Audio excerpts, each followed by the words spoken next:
inshuro nyinshi usanga imikorere y'abapolisi ahanini itandukanye n'iy'abasirikare mu buryo abaturage babibonamo.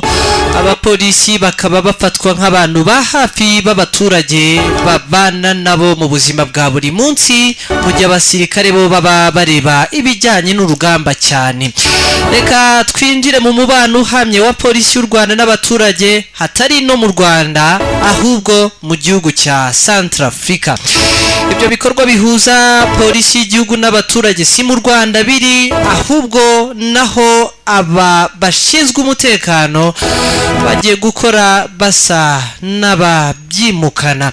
Iyo ugeze mu mujyi wa Bangi, aho watambuka hose ubona ikirango cy'u Rwanda, yaba ibendera ry'igihugu ku mpuzankano y'umusirikare cyangwa se ku mupolisi. Nko ku kibuga cy'indege mpuzamahanga cy'i Bangi, mu maduka abiri ahari, rimwe ririmo ibendera ry'u Rwanda, wanatambuka mu mujyi ugahura n'abantu bazi nk'indamukanyo zo mu Kinyarwanda.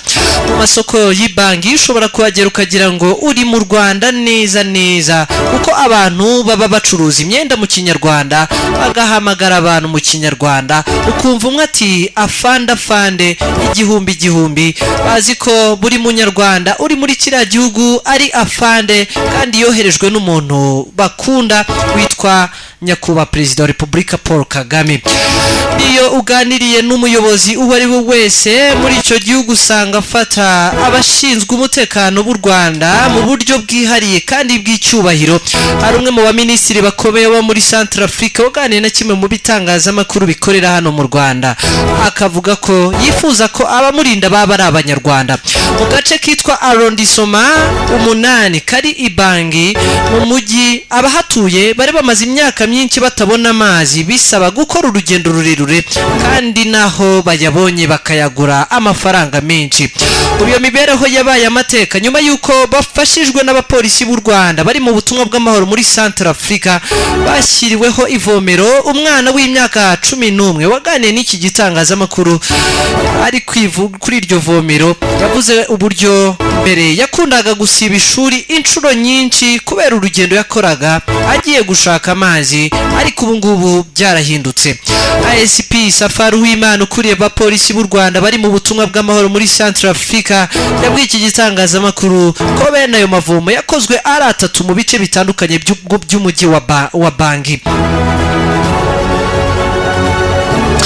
Magambo yagize ati, aya mavomo 3 twayakoranye na Miniska yadutwaye ibihumbi 50 by'amadolari, nasaga miliyoni hafi 50 y'u Rwanda. Amafaranga twahawe na Miniska, ariko nitwe twatangije igikorwa, tugenda tuyashyira mu baturage, dukorana nabo.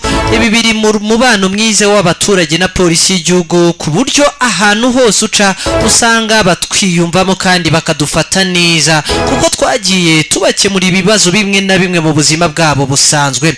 Mu mujyi wa Bangi, abapolisi b'u Rwanda bakora ibikorwa byo gucunga umutekano w'abantu n'ibyabo, bakora uburinzi mu masaha y'umugoroba ku nyubako z'abayobozi bamwe na bamwe, ndetse bakanabaherekeza mu ngendo zabo za buri munsi. Muri Miniska hari abapolisi b'u Rwanda 450 bari mu byiciro bitatu, kimwe gikorera mu mujyi wa Bangi, cya kabiri ni cy'umutwe ushinzwe kurinda abayobozi bo muri Centrafrica, mu gihe cya gatatu gikorera mu gace kitwa Kakabandoro ku mupaka uhana igihugu cya Chad. Aho Kakabandoro ni mu birometero 345 uvuye i Bangi. Haherutse koherezwa ingabo z'u Rwanda zagiye muri Centrafrica mu mpera z'umwaka ushize, zigamije gucungira umutekano w'abapolisi. Hafi hari agace kagabwemo igitero ku ngabo z'u Burundi ziri muri Centrafrica, maze iz'u Rwanda zikahagoboka.